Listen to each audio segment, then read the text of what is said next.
entrar a nuestra última sesión en esta tarde. Les pediremos a nuestros esposos que si pueden resistir unos minutos más después del almuerzo. Sabemos que es un desafío mantenerse de pie, pero especialmente de con el calor y el arroz siempre comemos. Pero quisiera hablar sobre la predicación expositiva desde una perspectiva diferente. Hemos hablado sobre qué es la predicación expositiva, oímos nuestra primera sesión, en las preguntas y respuestas, y hemos concluido que básicamente la predicación expositiva es explicar el significado del texto. Es una definición muy sencilla, explicar el significado del texto. La predicación expositiva es solo un nombre, es solo un concepto, y aquí realmente estamos hablando de predicación bíblica. Eso es predicación expositiva, es predicación bíblica. Dicho así, nos damos cuenta que no hay otra forma de predicar en la iglesia evangélica, porque si nos paramos en el púlpito para explicar el significado de estas palabras de este libro, entonces estamos predicando expositivamente. Si hacemos cualquier otra cosa, no es predicación bíblica, no es predicación expositiva. Y debemos reconocer que en nuestro país y en nuestro continente hemos sufrido de hambruna espiritual. Hemos sufrido de hambruna de la palabra de Dios. Ha habido una sequía por largos años. Y los que han estudiado la historia reconocen también que desde que el Evangelio llegó a Latinoamérica, el Evangelio llegó superficial. El Evangelio llegó diluido. Porque difícilmente podemos rastrear algún momento, alguna época, desde que llega el Evangelio en los 1800 aquí a Latinoamérica, donde Dios haya obrado por medio de algún avivamiento. Gracias a Dios, Él ha salvado por medio del Evangelio, pero difícilmente encontramos iglesias que sean ejemplares, bíblicas y sanas y que gocen de una predicación expositiva. Es complicado encontrar eso en nuestra historia. No es que no hay iglesias suficientes en nuestro medio, no es que nos faltan Biblias, porque tenemos suficientes Biblias, no es que no hay gente que quiera oír, hay mucha gente que quiere oír, al menos en nuestro medio, continente y país, quieren oír la palabra, y no es que no haya suficientes pastores, porque al menos aparentemente, viendo desde esa perspectiva, hay muchos pastores. El problema es que no hay predicación expositiva en nuestras iglesias. Ese es el problema. Esa es la gran carencia. Actividades sociales, programas, grupos de teatro, mimos, música contemporánea, etc. Todo eso hay en nuestras iglesias, pero carecen de predicación bíblica, y eso ha sustituido el púlpito, y el resultado es que el pueblo de Dios se queda sin oír la palabra de Dios, y estamos en una sequía espiritual, porque existe mucha predicación, pero no predicación que sea bíblica. Ahora, ¿por qué la predicación expositiva es importante entonces? ¿Por qué la predicación expositiva es vital y es esencial para la vida de la iglesia, para la vida del ministro, del pastor y del pueblo de Dios en el tiempo presente? ¿Por qué es importante? Yo les invito a ir a sus Biblias a Nehemías, el capítulo 8. Se hizo referencia a este pasaje en la primera sesión, pero vamos a tratar de profundizarlo en esta última sesión. Nehemías, el capítulo 8. Versículos del 1 al 12, los 12 primeros versículos. Déjenme leer este pasaje. Comenzamos desde el primer versículo, versículo 1. Dice: venido el mes séptimo, Nehemías 8:1. Venido el mes séptimo, los hijos de Israel estaban en sus ciudades. Y se juntó todo el pueblo como un solo hombre en la plaza que está delante de la puerta de las aguas. Y dijeron a Esdras, el escriba, que trajese el libro de la ley de Moisés, la cual Jehová había dado a Israel. Y el sacerdote Esdras trajo la ley delante de la congregación, así de hombres como de mujeres y de todos los que podían entender, el primer día del mes séptimo. Y leyó en el libro delante de la plaza que está delante de la puerta de las aguas, desde el alba hasta el mediodía, en presencia de hombres y mujeres y de todos los que podían entender, y los oídos de todo el pueblo estaban atentos al libro de la ley. Y el escriba Esdras estaba sobre un púlpito de madera que habían hecho para ello, y junto a él estaban Matatías, Semanías, Urías, Hilcías y Masías, a su mano derecha, y a su mano izquierda Pedaías, Misael, Malquías, Asum, Hasbadana, Zacarías y Mesulam. Abrió pues Esdras el libro a ojos de todo el pueblo, porque estaba más alto que todo el pueblo, y cuando lo abrió, todo el pueblo estuvo atento. Bendijo entonces Esdras a Jehová, Dios grande. Y todo el pueblo respondió, amén, amén, alzando sus manos, y se humillaron y adoraron a Jehová inclinados a tierra. Y los levitas Jesúa, Bani, Servías, Jamín, Acub, Sabetai, Odías, Maasías, Kelita, Azarías, Josabet, Anán y Pelaía hacían entender al pueblo la ley, y el pueblo estaba atento en su lugar. Y leían en el libro de la ley de Dios claramente y ponían el sentido, de modo que entendiesen la lectura. Y Nehemías el gobernador y el sacerdote Esdras, escriba, y los levitas que hacían entender al pueblo, dijeron a todo el pueblo, día santo es a Jehová nuestro Dios, no os entristezcáis ni lloréis, porque todo el pueblo lloraba oyendo las palabras de la ley. Luego les dijo, id, comed grosuras y bebed vino dulce, y enviad porciones a los que no tienen nada preparado, porque día santo es a nuestro Señor, no os entristezcáis, porque el gozo de Jehová es vuestra fuerza. Y los levitas pues hacían callar a todo el pueblo, diciendo, callad, porque es día santo y no os entristezcáis. Y el versículo 12, y todo el pueblo se fue a comer y a beber y a obsequiar porciones y a gozar de grande alegría, porque habían entendido las palabras que les habían enseñado. Y leyendo todo este pasaje podemos decir, por eso la predicación expositiva importa, porque es la única manera de producir regocijo en lugar de hambruna. Es la única manera de traer convicción de pecado cuando no la ha habido por mucho tiempo. Predicación expositiva. Aquí estamos con Nehemías en el Antiguo Testamento, es el año 444 antes de Cristo. Ellos han regresado del exilio babilónico. Esdras, Nehemías y otros más han reconstruido la ciudad de Jerusalén. Los judíos no tenían nación, no tenían identidad, no tenían el libro de la ley. Estaban exiliados en Babilonia, en una nación extranjera. No tenían sentido de pertenencia. Estaban aislados y abandonados porque habían sido juzgados por Dios debido a su pecado. Pero llegó el tiempo en el que Dios los reintrodujo de nuevo a la tierra prometida a Israel después del exilio babilónico, y regresan en el imperio persa. Y Nehemías es el encargado, es el gran líder aquí espiritual.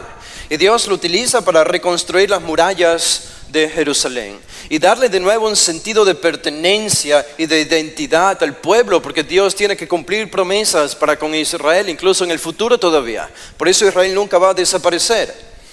Y a pesar de que aquí aparentemente ya había desaparecido, Dios los retorna a su tierra y los convierte de nuevo en una nación.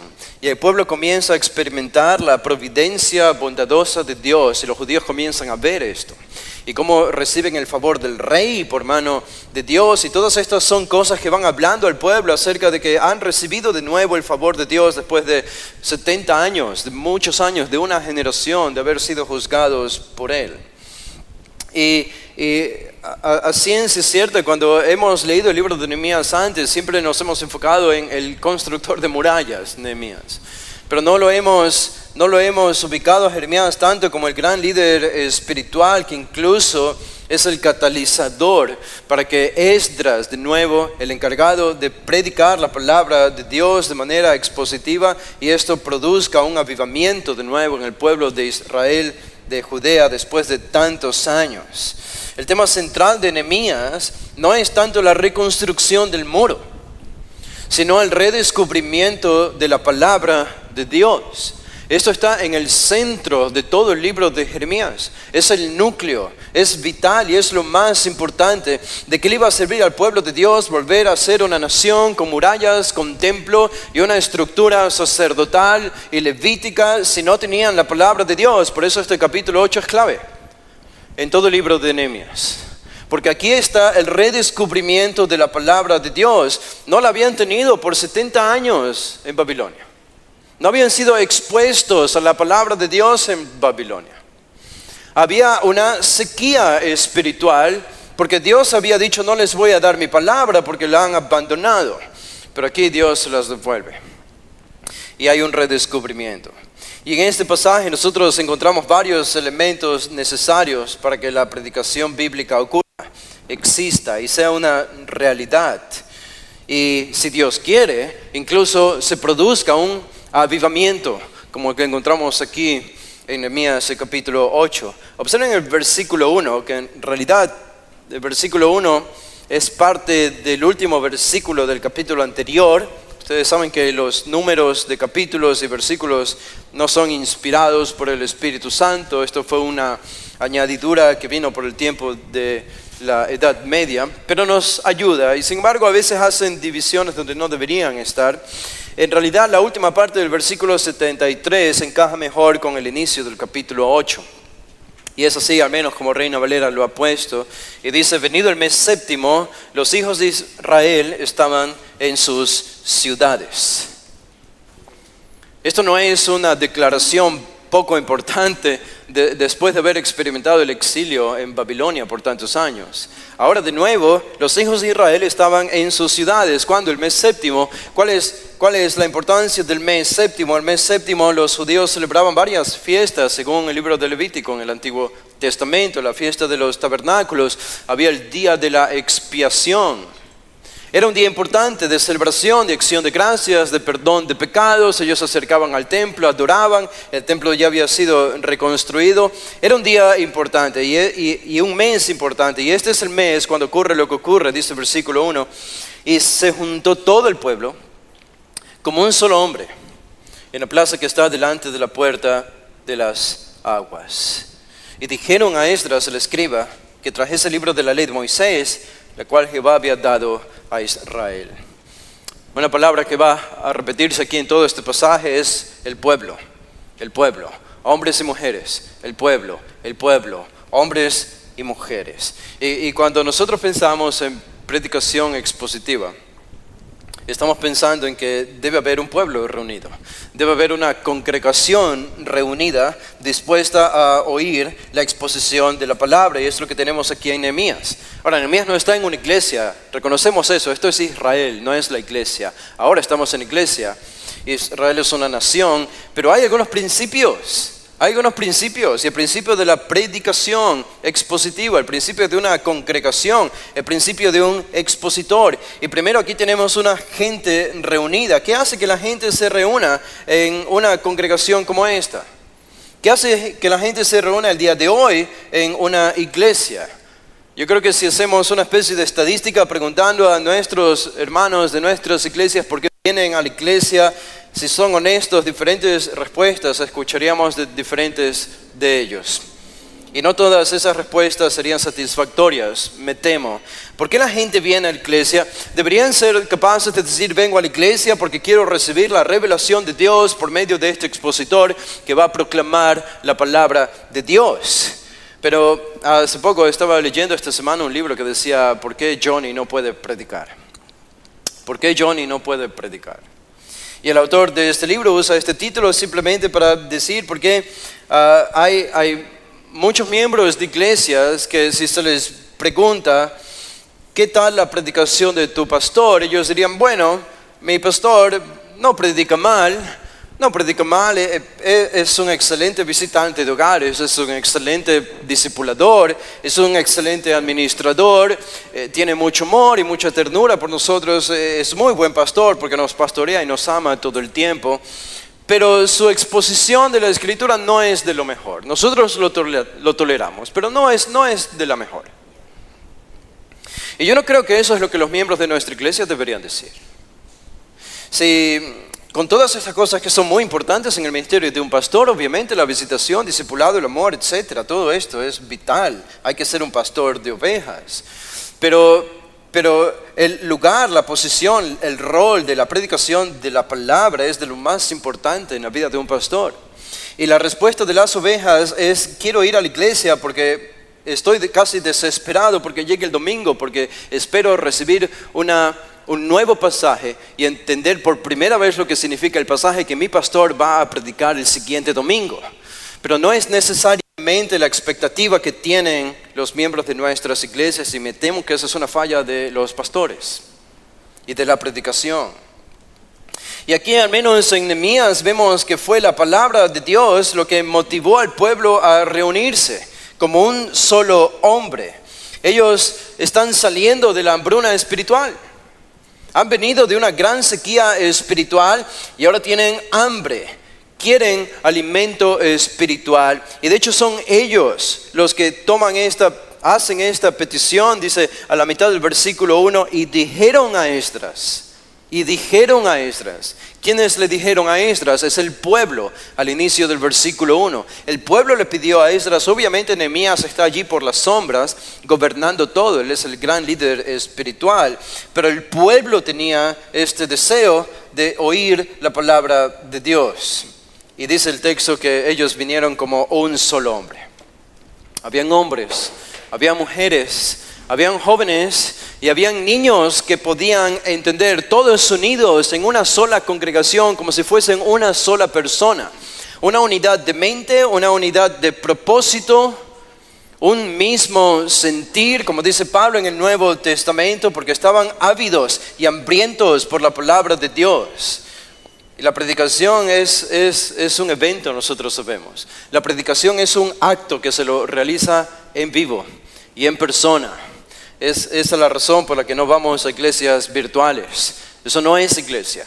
Eso no es una predicación en el sentido real de la palabra. Todos podemos beneficiarnos de las redes sociales y de enseñanzas y predicaciones, pero lo haces cuando vas en el carro, cuando estás en tu casa o haciendo quehaceres, pero es otra cosa muy, muy distinta cuando venimos todos a la congregación a oír en vivo y en persona a ser expuestos a la proclamación de la palabra de Dios. Es un acto, es un evento.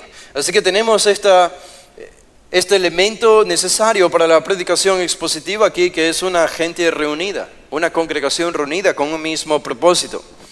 Y tenemos también el otro elemento necesario, que obviamente es el predicador. El predicador. Y esta es la petición del pueblo. Y dijeron a Esdras, el escriba, que trajese el libro de la ley de Moisés. ¿Cómo se lo llama a Esdras aquí? El escriba. Para nosotros que leemos el Nuevo Testamento y los Evangelios especialmente, y la interacción de Jesús con los líderes religiosos, encontramos a los escribas con Jesús. Y cómo presentan los Evangelios a los escribas, son los enemigos de Jesús. Pero debemos reconocer, este no es el Nuevo Testamento, este es el Antiguo Testamento. Y un escriba en el Antiguo Testamento era algo diferente a un escriba en el Nuevo Testamento. Las cosas cambiaron mucho desde el Antiguo al Nuevo Testamento.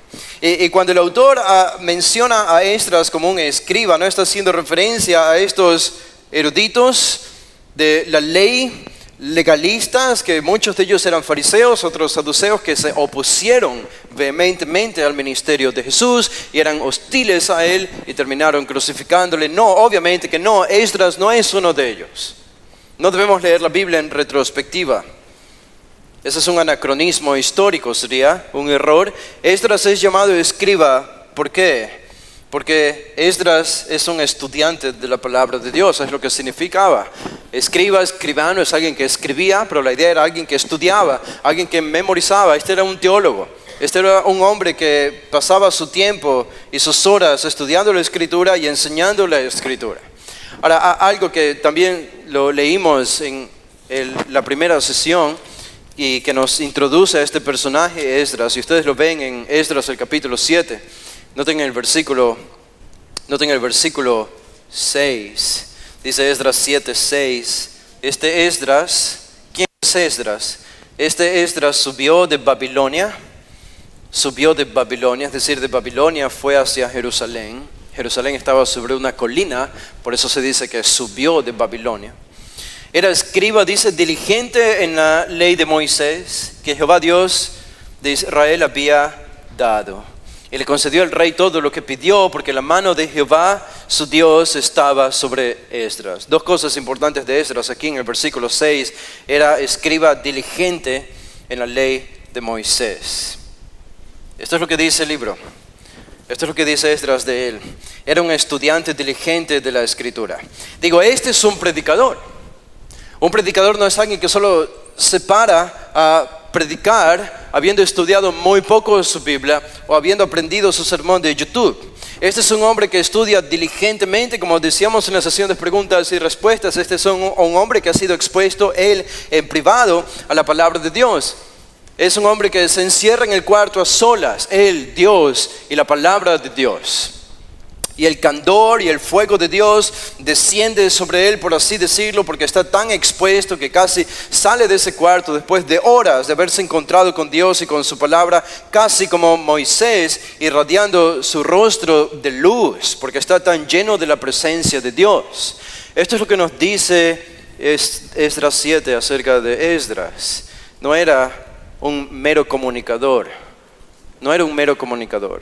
No era un hombre meramente con elocuencia. Cualquiera puede tener eso. No era un hombre con carisma. Ese no era el asunto aquí. No es que tenía una bonita personalidad. Muchos pueden tener esto y no ser predicadores en el sentido bíblico de la palabra. Este era un hombre diligente en la ley de Moisés. Y nosotros pensamos en esto y recordamos lo que Pablo enseña en 2 Corintios sobre los predicadores. Pablo dice que somos vasijas de barro. Somos vasijas de barro. Como a Dios le plació depositar un mensaje eterno y tan poderoso, tan sublime como es el Evangelio y la revelación de su palabra en vasijas de barro como las nuestras. Y cómo lo ha hecho por el método de hablar. Digo, ningún grupo en la tierra hace tanto énfasis en hablar que nosotros los cristianos. La gente viene cada domingo a escuchar a un hombre hablar. Hombres, mujeres, niños, jóvenes de distintos estratos sociales, distintos trasfondos familiares, incluso religiosos, y todos vienen a escuchar hablar a un solo hombre. Eso no es normal. No es normal. Pero sucede en la iglesia. Y estos hombres que hablan son vasijas de barro, dice el apóstol Pablo en el Nuevo Testamento. Lutero incluso decía, ustedes saben algo de Lutero, deberían saber mucho de Lutero. La Reforma Protestante es la que redescubre de nuevo la importancia de la predicación expositiva en el siglo XVI, en los 1500. Y Lutero fue este teólogo, pastor alemán, que Dios utilizó para iniciar la Reforma en Europa. Y Lutero tenía una forma muy particular de hablar. Algunos piensan que si Lutero viviera hoy no se le permitiría predicar en conferencias, porque a veces tenía palabras muy fuertes, pero fue un hombre usado por el Señor, aún con sus defectos, y eso nadie lo puede negar. Y Lutero dijo, y yo voy a parafrasear, tengo que parafrasear, porque no puedo citar palabra por palabra lo que Lutero dijo, sería ofensivo para ustedes, yo lo sé. Pero Lutero dijo, cada vez que veo lo que Dios ha hecho por medio de mí, porque toda una reforma inició gigantesca desde Alemania y se esparció por toda Europa. Y todo comenzó con este hombre, con un Lutero. Y él decía, cada vez que pienso y veo lo que Dios ha hecho por medio de mí, como predicador, como hombre de Dios, lo que hago es, déjenme ponerlo en estos términos, veo lo que sale de mi cuerpo todos los días. Ustedes saben a qué me refiero. Y veo eso que sale de mi cuerpo y recuerdo qué soy. ¿Cómo Dios puede usar a alguien como yo? Estas fueron las palabras de Lutero. Y esto es esencialmente lo que decía Pablo. Somos vasijas de barro en las manos de un Dios grande. Y este mismo Esdras 7:6 al final se nos dice que el rey le concedió lo que pidió a Esdras. ¿Cuál era la razón? No suficientemente con ser un estudiante diligente de la palabra de Dios y estar frente a Dios, sino al final dice, porque la mano de Jehová, su Dios, estaba sobre Esdras. Esto es lo que hace a un predicador, que la mano de Dios está sobre él. La mano de Dios está sobre él. Hay algo en la vida de un hombre que el Señor ha llamado al pastorado, ha llamado a proclamar la palabra de Dios, que es capaz de entender la Biblia, es capaz de interpretarla, es capaz de aclararla para los otros hermanos y creyentes en la congregación que probablemente no son capaces de hacerlo por sí mismos. Hay algo, hay una habilidad que Dios tiene que dar a ese hombre para que sea capaz, si es que realmente lo ha llamado, para ser su portavoz. Y en todo este proceso Dios tiene su mano sobre este hombre. Así que de nuevo notamos aquí lo que hizo a Esdras, un proclamador poderoso de la palabra de Dios que produjo este avivamiento. No fue su carisma, no fue su personalidad atrayente, no fueron las estrategias que utilizó, no es la filosofía, no fueron citas bonitas que encontró en el internet. Había algo en él que podía interpretar la escritura y podía explicar la palabra de Dios al pueblo.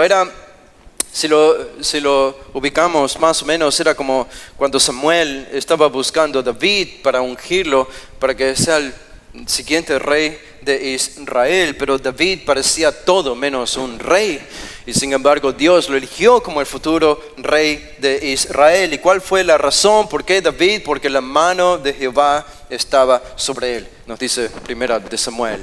Y es lo mismo aquí con Esdras y con todo predicador. Así que tenemos aquí a una congregación reunida, regresando a Nehemías 8, tenemos a un predicador, un expositor de la palabra, y obviamente ya lo hemos mencionado, tenemos al libro, que es la Biblia, que es la escritura, y aparece al final del versículo 1 y se vuelve a repetir en los siguientes versículos. El libro de la ley de Moisés, la ley, el versículo 2, y se repite al final del versículo 3, la ley, al inicio del versículo 3, el libro. Todo tiene que ver con la ley, el libro, la escritura, es la palabra de Dios en este pasaje. Ahora, si ustedes se fijan, los 3 primeros versículos son un resumen en realidad de todo lo que sucedió ese día. Los 3 primeros versículos, 1 al 3, son un resumen, un panorama de todo lo que habría sucedido esas horas de ese día importante. Dice el versículo 2, noten, dice: el sacerdote Esdras, después de que se le pidió que trajese el libro, el sacerdote Esdras, que también era sacerdote, nos dice que el versículo 2, trajo la ley delante de la congregación, no atrás de la congregación, no en medio de la congregación, delante de la congregación. Hay algo visual que es importante aquí y que va a reiterarse más abajo en el versículo 4 y en el versículo 5, delante de la congregación. Así de hombres.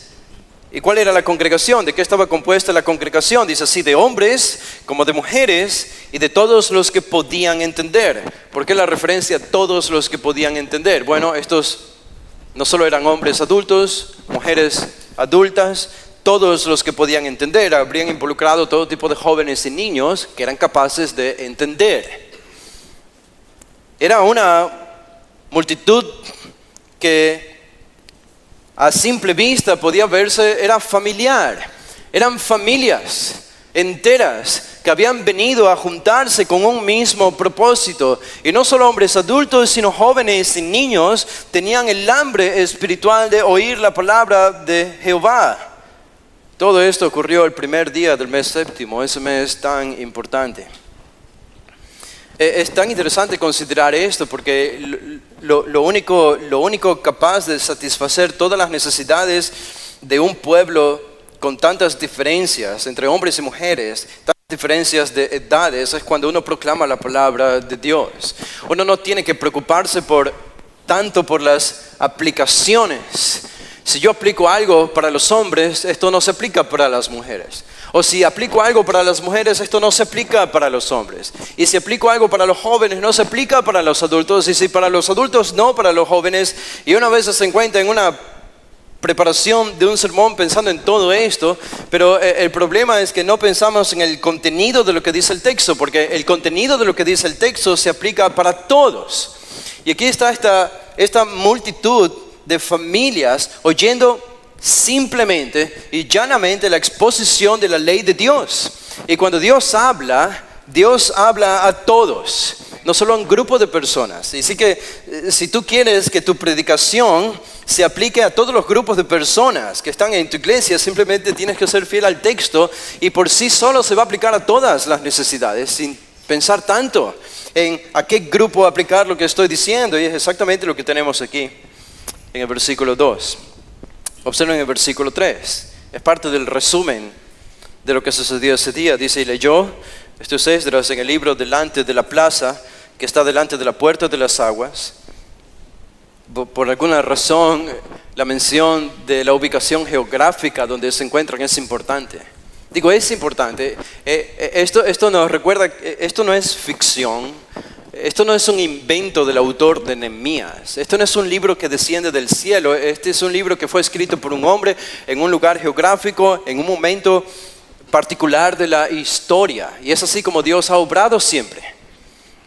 Hay un lugar geográfico, se encuentran a la puerta de las aguas. No es dentro del templo, esto es fuera del templo. Dentro de las murallas de Jerusalén, pero está en un lugar amplio y está todo el pueblo allí. Y dice que Esdras leyó desde el alba hasta el mediodía. Desde el alba hasta el mediodía, esto es desde la mañana hasta el mediodía, habrían sido aproximadamente unas 6 horas. 6 horas de lectura y enseñanza de la palabra de Dios. Esto no es poco tiempo.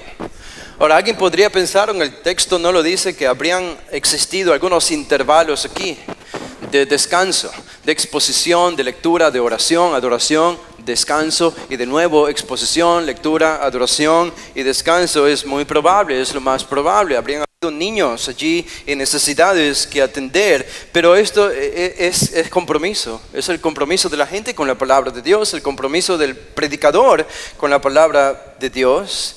Y este versículo 3 nos dice que, de nuevo, esto se lo hizo en presencia de hombres y mujeres y de todos los que podían entender, y los oídos de todo el pueblo estaban atentos al predicador. ¿Dice eso? No, no es al predicador. Los oídos de todo el pueblo estaban atentos al libro de la ley, al libro de la ley. La importancia de oír.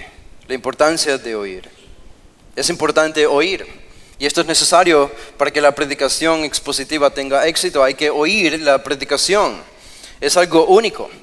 Y la predicación expositiva nunca será reemplazada.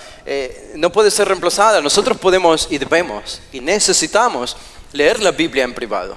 Necesitamos leer la Biblia en nuestros hogares, con nuestra familia, aquí en iglesia. Tenemos que leer la Biblia, tenemos que estudiar la Biblia, pero notan, ese es un aspecto de la vida cristiana y de la vida de la iglesia, y eso no puede reemplazar el oír públicamente la exposición de la palabra de Dios. Es tan importante oír, no solamente leer, sino oír la experiencia viva de escuchar la palabra de Dios expuesta por un hombre de Dios. Esta es la experiencia que los judíos están viviendo en este avivamiento por medio de Nehemías y Esdras, y esto es algo único a la predicación expositiva. Por eso decimos, nunca será reemplazada. La práctica de la predicación ya tiene 2000 años, y si contamos a los profetas, 3000 años y más todavía, desde el Antiguo Testamento. Y la gente estaba atenta al libro de la ley. Esdras era casi invisible. Esdras simplemente era un instrumento, era un medio. No era el gran hombre, no era el gran carismático, no era el de grandes personalidades. El hombre trató de ser lo más invisiblemente posible para que la gente pueda recibir la ley, la palabra de Dios. Él no quería ser el centro de atención, porque el pueblo no lo necesitaba a él, el pueblo necesitaba a Dios y la exposición de su palabra. Él era la única esperanza. Y esto es lo que vemos aquí al final del versículo 3. Y este es el resumen de lo que habría sucedido ese día, los versículos 1 al 3.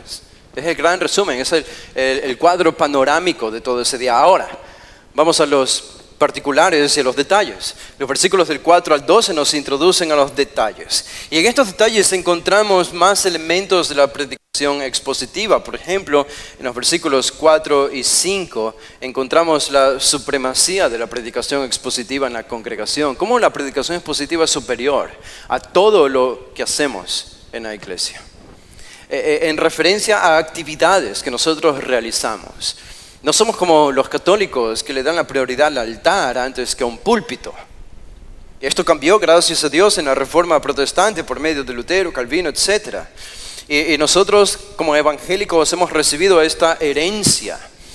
Pero el problema el día de hoy es que no fallamos en construir bonitos púlpitos. El problema es que hemos dejado de pronunciar la palabra de Dios desde esos púlpitos. Y no es lo que sucedió en ese tiempo. Noten el versículo 4.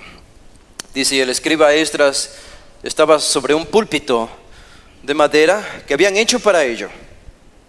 Es decir, aquí hay un propósito claro.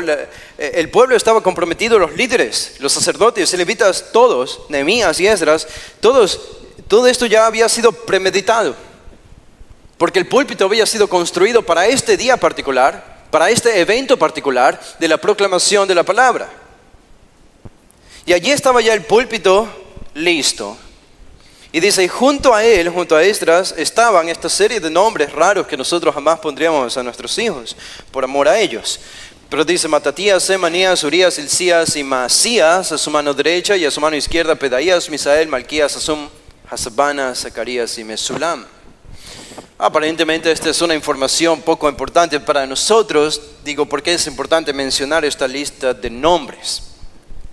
Bueno, este es un grupo de predicadores.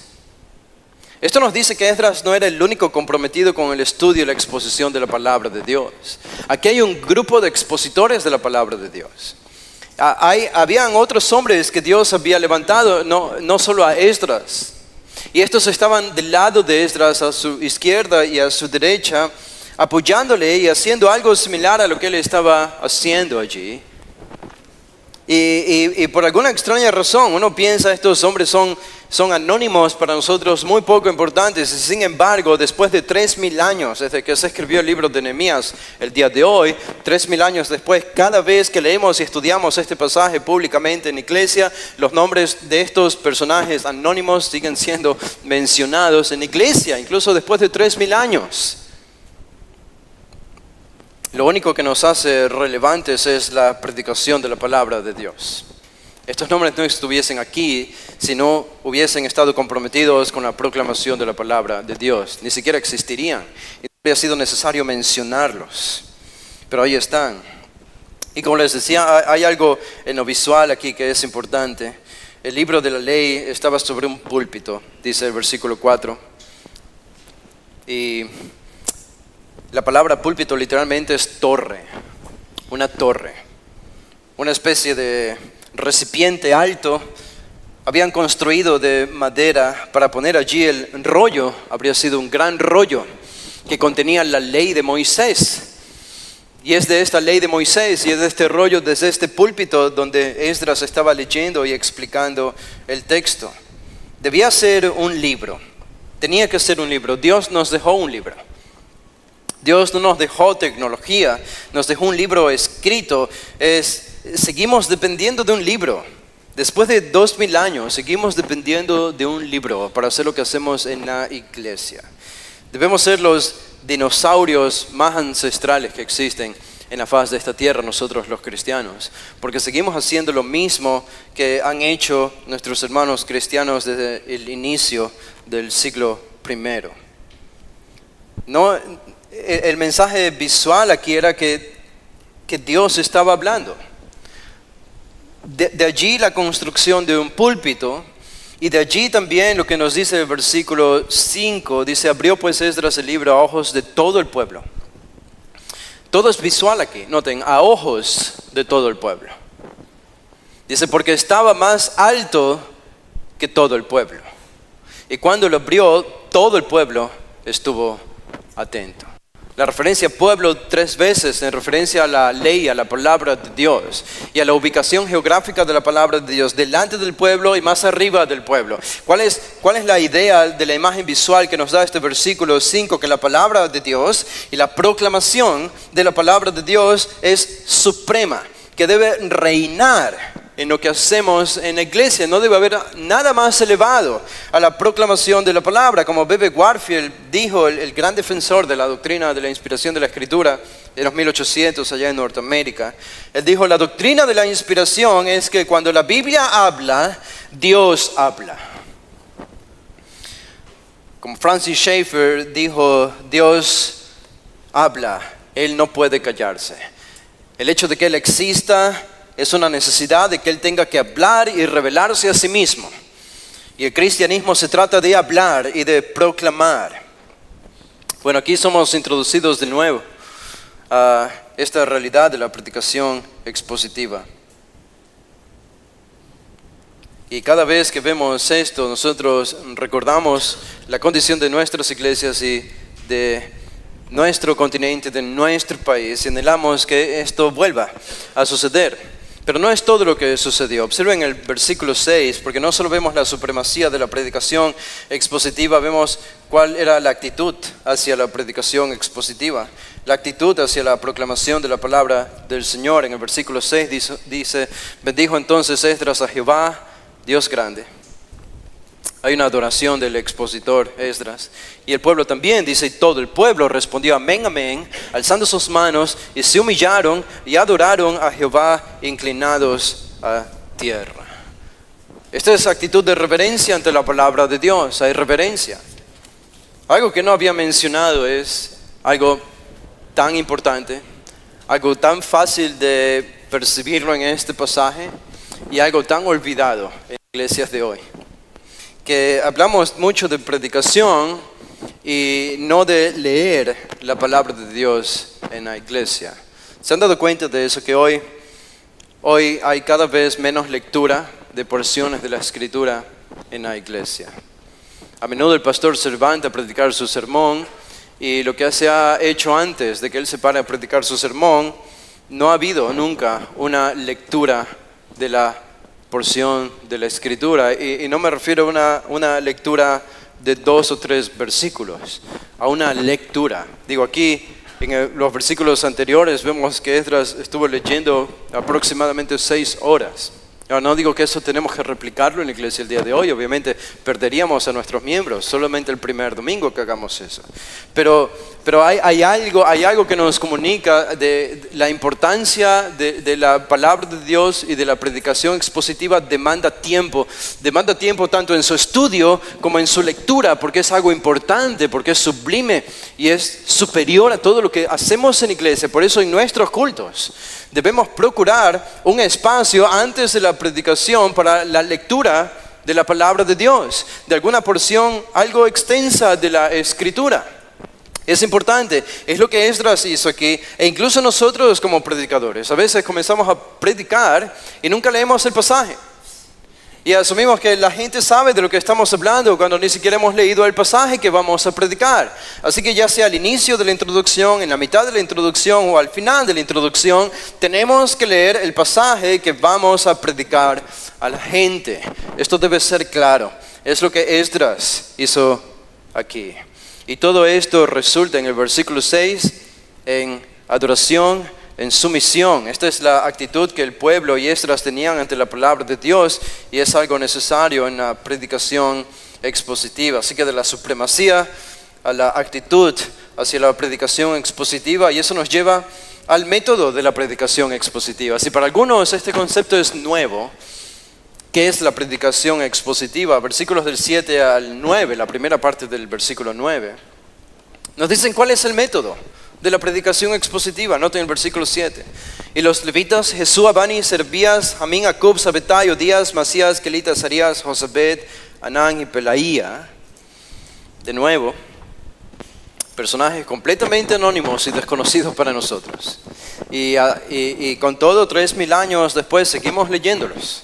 Y la única razón por la que seguimos leyéndolos públicamente en nuestras iglesias después de 3000 años es porque ellos también hacían parte de la predicación de la palabra de Dios. Dice el versículo 3 que todos ellos hacían entender al pueblo la ley y el pueblo estaba atento en su lugar. ¿Qué significa esto? Aparentemente estos hombres estaban ubicados en medio del pueblo, ubicados de forma estratégica. ¿Por qué? Porque el pueblo había regresado de Babilonia y algo sucedió, un cambio sucedió en el pueblo cuando estuvo en Babilonia 70 años o una generación, y es que su idioma cambió. Su idioma cambió. Antes del exilio babilónico, en los años 500, ellos hablaban y escribían el hebreo, el idioma en que fue escrito el Antiguo Testamento originalmente. Pero cuando fueron exiliados a Babilonia, el hebreo que los israelitas, los judíos hablaban, se mezcló con el babilónico de Babilonia, lo que hoy es Irak. Y el resultado de esta fusión de estos dos idiomas resultó en un tercer idioma que se llama el arameo. El arameo. Y el arameo era algo similar al hebreo, utilizaba las mismas consonantes, pero era un idioma diferente. Era casi como leer el Quijote de la Mancha si lo leyésemos escrito originalmente por su autor. en el tiempo en el que lo escribió. Sería un español muy antiguo, tan antiguo, que pocas palabras entenderíamos. Y era algo así, esa era la experiencia de estos judíos que habían regresado del exilio babilónico. No hablaban hebreo, no entendían el hebreo, pero la ley estaba escrita en hebreo. Y Esdras estaba allí, él sabía hebreo, y estos levitas también sabían hebreo y arameo, y lo que hacían era traducir para el pueblo. Traducían para el pueblo y explicaban al pueblo lo que significaba las palabras de la ley. Esto es tan importante porque recordamos que en la Reforma Protestante los reformadores se dedicaron a no solo a predicar, sino a traducir la palabra de Dios. Ellos creían que la palabra de Dios no solo llegue a los oídos, o no solo llegue a los corazones, porque antes de llegar a los corazones del pueblo tenía que llegar a los oídos del pueblo. Y para que llegue a los oídos del pueblo ellos tenían que ser capaces de entender la palabra de Dios en su propio idioma. La Biblia había sido secuestrada por los católicos ya por toda la Edad Media. Estaba solamente en latín. Y es gracias a la Reforma Protestante que comienza a traducirse, y Lutero en el castillo de Marburgo, mientras estuvo allí secuestrado por un año, estuvo traduciendo la Biblia al alemán. Y esta es la versión que los alemanes pudieron leer, y la palabra de Dios se avivó, la redescubrieron y comenzó a haber salvación. Y lo mismo sucedió con William Tyndale en Inglaterra. Él tradujo la palabra de Dios al inglés y lo quemaron en la hoguera por hacerlo, pero la palabra de Dios ya estaba en los oídos del pueblo, y ahora podía entrar al corazón del pueblo para dar salvación y avivamiento. Y lo mismo sucedió en la Biblia al español. Tenemos que explicar la Biblia, tenemos que hacer entender los términos teológicos difíciles de la Biblia al pueblo.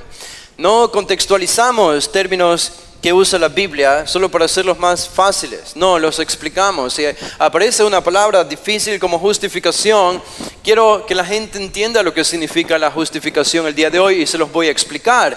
No voy a reemplazar la palabra justificación por otra palabra, por una paráfrasis. No, esa palabra que fue escrita se la voy a explicar hoy a la gente para que entiendan este término teológico importante.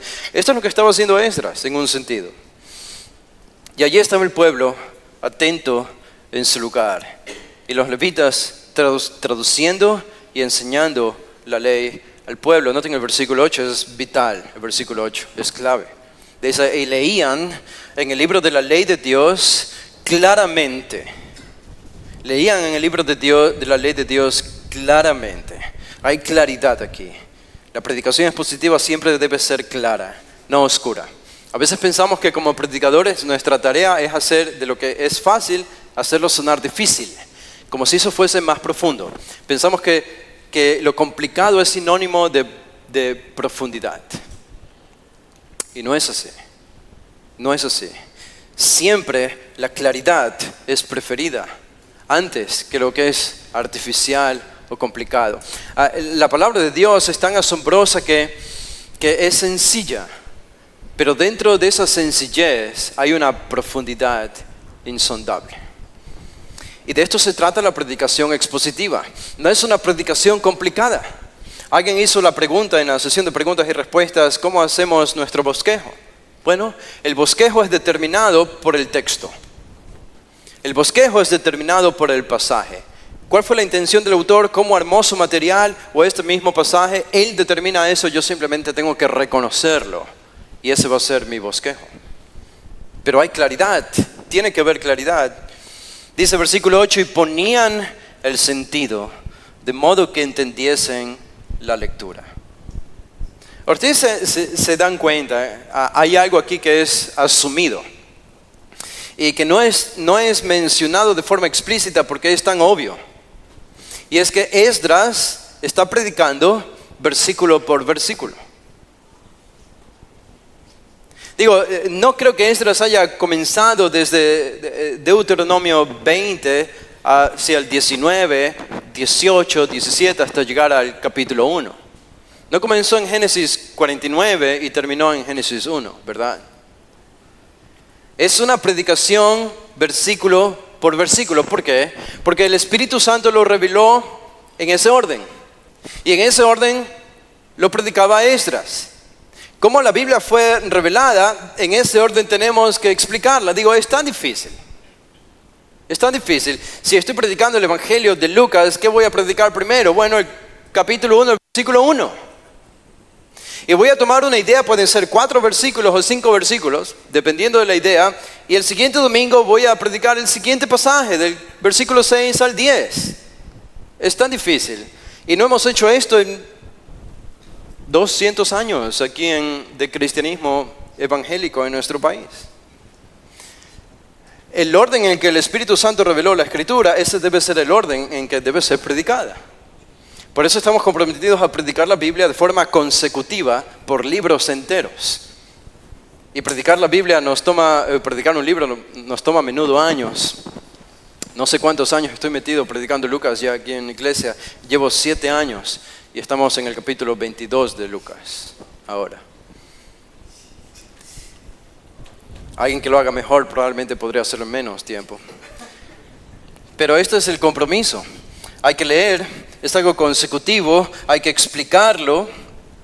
¿Por qué un poderoso, magnánimo y asombroso Dios nos daría a nosotros un libro que necesita ser explicado? ¿Por qué Dios no determinó otra forma u otro método? Notan, estamos hablando aquí en estos versículos del 7 al 8 y parte del 9 de cuál es el método de la predicación expositiva. Este es el método. El método de la predicación expositiva es explicar el texto de forma consecutiva. Explicar el texto de forma consecutiva. Ese es el único método. No estamos presentando la predicación expositiva como una de otras alternativas que ustedes pueden elegir. Estamos diciéndoles que no tienen otra alternativa. Si el Señor les ha llamado al ministerio, no tienen otra alternativa para predicar la palabra de Dios que no sea por medio de la predicación expositiva. Y en parte, al menos, Dios quiere conformarnos a la imagen de Cristo, estando juntos como congregación mientras nosotros entendemos este libro siendo expuesto. Podríamos incluso decir que Dios decidió que nosotros dependamos de un libro donde se encuentra su revelación, que es su revelación, para establecer la necesidad de la predicación expositiva. La realidad de que tengamos en un libro la revelación de Dios hace que la predicación expositiva sea necesaria, no una opción, sino necesaria para nosotros.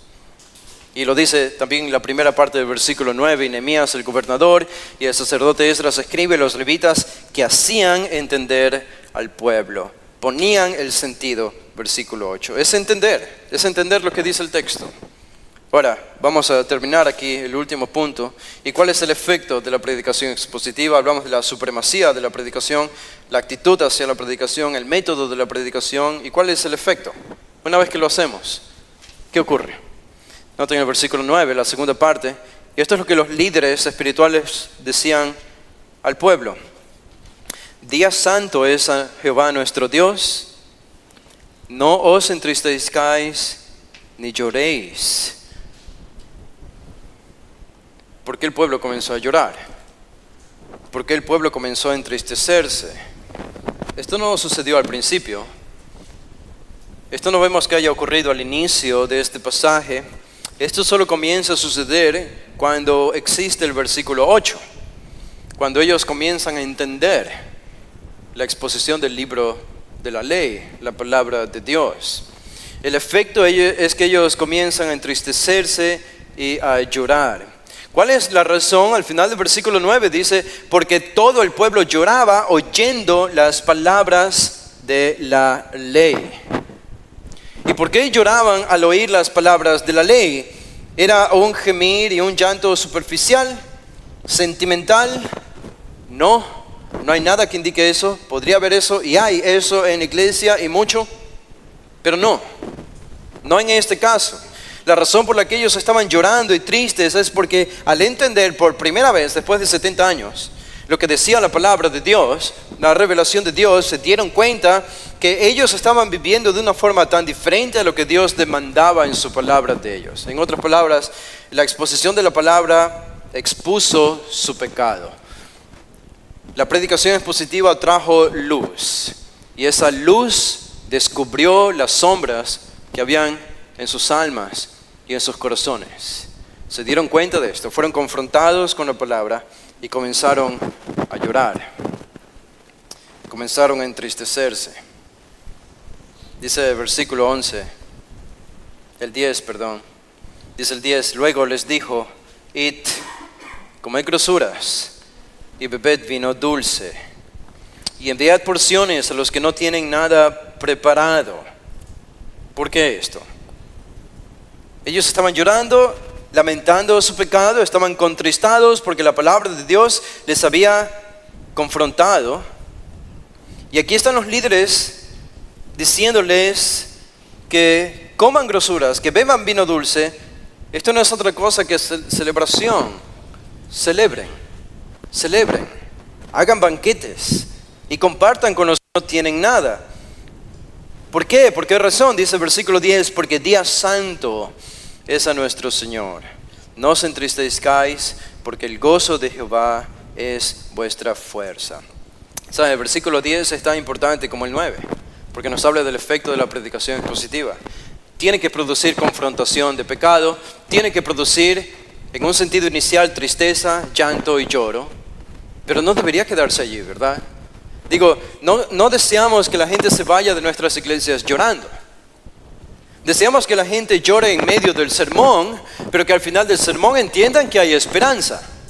Y que se vayan de la iglesia alegres de haber recibido una nueva esperanza, un nuevo rayo de luz, una nueva obra del Espíritu en sus corazones. Y esto es lo que tenemos en el versículo 10, por eso es el contraste. Y aparte de esto, que era un día especial para los judíos, recordamos que era el mes séptimo, tenían festividades y debían celebrarlo de forma apropiada. No era momento de llorar, ya habían llorado y lamentado suficiente, ahora debían alegrarse. Cuando Jonathan Edwards predicaba a las comunidades cristianas en las colonias de Norteamérica en los 1700, ocurrió el primer gran avivamiento de dos que hubo en la nación de Norteamérica. Y uno de los sermones que Dios utilizó para traer este avivamiento en las colonias de Norteamérica fue el sermón predicado por Jonathan Edwards, cuando el texto de Hebreos dice, reina cosas caen en manos del Dios vivo. Y Jonathan Edwards en ese sermón hizo una exposición del infierno. Y ilustró y explicó el infierno de forma tan vívida, de forma tan ilustrativa, de forma tan real y de forma tan bíblica, sobre todo, que dicen que la gente comenzó a llorar estando allí, la gente gemía mientras Jonathan Edwards estaba predicando este sermón. Incluso después de que ellos comenzaron a hacer esto, Jonathan Edwards, de hecho, ni siquiera pudo terminar el sermón porque la gente le interrumpía por los lloros y los gemidos que él podía escuchar de la congregación. Y aún después de que este servicio terminó, encontraron que habían rasguños en las bancas de esta iglesia porque la gente estaba tan compungida por su pecado y la realidad de ser enviados al infierno que incluso habían rasgado en desesperación las bancas de la iglesia. Y esto solo es producido por la predicación bíblica. Predicación bíblica. Y aquí tenemos el llamado a la alegría. Dice el versículo 11, los levitas después hacían callar a todo el pueblo diciendo, callad, porque es día santo y no os entristezcáis. Y noten cómo termina el versículo 12. Y todo el pueblo se fue a comer. Obedecieron. Dejaron de llorar, dejaron de lamentarse. Fueron a comer y a beber y a obsequiar porciones. Hay obediencia aquí. Y a gozar de grande alegría. ¿Por qué? Porque habían entendido las palabras que les habían enseñado. La predicación expositiva tiene este efecto. Primero produce tristeza, pero termina en alegría y gozo en el versículo 12. Esto es suficiente para justificar la necesidad y por qué es importante la predicación expositiva, ¿verdad? Terminando con este versículo 12, porque produce gozo en el pueblo de Dios. Produce alegría en el pueblo de Dios. Y no hay otra manera de hacerlo sino por medio de este método, de la predicación expositiva. Nosotros oramos que el Señor use este evento y otros eventos para redescubrir esta predicación en esta ciudad, en este país, en este continente. Se ha hablado de que Latinoamérica está experimentando lo que han llamado un avivamiento silencioso. Avivamiento silencioso, porque en algunos focos se ve que hay un nuevo interés en este tipo de predicación y eso es algo positivo, pero todavía no ha sido tan ampliado.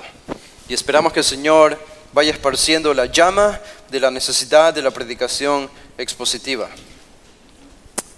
Padre, te damos gracias, Señor, por este tiempo. Gracias por tu palabra.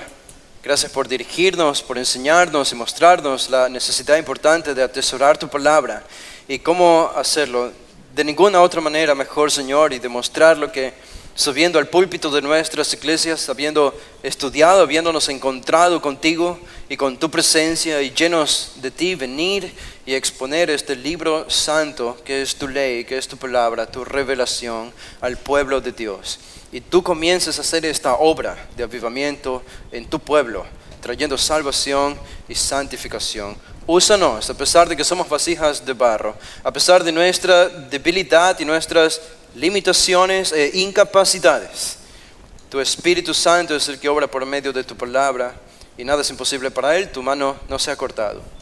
Y Padre, si recordamos que delante de nosotros hay almas a las que ministramos, hay almas preciosas, son personas con cabello, con ojos, con manos y pies y que tienen un alma allí y que su alma es tan preciada que tanto Cristo como el diablo están detrás de ellas.